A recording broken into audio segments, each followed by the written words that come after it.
میرے پروگرام کو مسلسل 2022 سے دیکھ رہے ہیں. 2022 کے ہی آخری مہینوں میں میں نے سپریم کورٹ آف پاکستان کے فیصلوں پہ کامنٹ کرتے ہوئے کہا تھا کہ عمر عطا بندیال صاحب نے، ان کے ساتھ اعجاز الاحسن صاحب نے، ان کے ساتھ منیب اختر صاحب نے، جو اچھے ججز تھے، انہوں نے جب بزدلی اور کم ہمتی دکھائی 9 اپریل 2022 کو، جب انہوں نے قاسم سوری کی جو ریزولوشن تھا یا قاسم سوری کا جو انیشیٹو تھا ڈپٹی اسپیکر کی حیثیت سے، اس کو انہوں نے رد کر دیا اور عمران خان کی انہوں نے حکومت گرائی اور اس کے بعد انہوں نے الیکشن نہیں ہونے دیے. اس وقت انہوں نے اپنی قبر خود کھودی. یہ آپ کو ریفرنس میرا یاد ہوگا، میں نے کہا تھا اپنی قبر ان سے زبردستی گن پوائنٹ پہ کھدوائی گئی ہے اور اس قبر میں یہ گریں گے. اس کے بعد آپ نے دیکھا کہ عمر عطا بندیال صاحب کتنے بے بس رہے. آپ نے دیکھا کہ اعجاز الاحسن صاحب کے ساتھ کیا ہوا، منیب اختر صاحب کو کیسے ٹریٹ کیا گیا.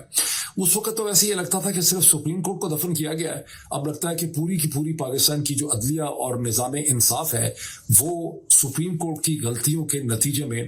دفن ہو چکا ہے. اب یہ کوئی ڈھکی چھپی بات تو نہیں کہ اسلام آباد ہائی کورٹ کا جو قتل کیا گیا ہے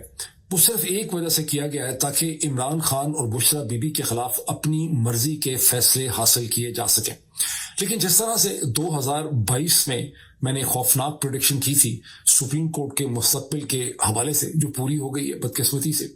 اسی طرح اسی نالج کو اور انڈرسٹینڈنگ کو بروئے کار لاتے ہوئے میں آپ کو یہ بتا سکتا ہوں کہ شریف زرداری عاصم رجیم کا بھی بڑا برا حشر ہوگا.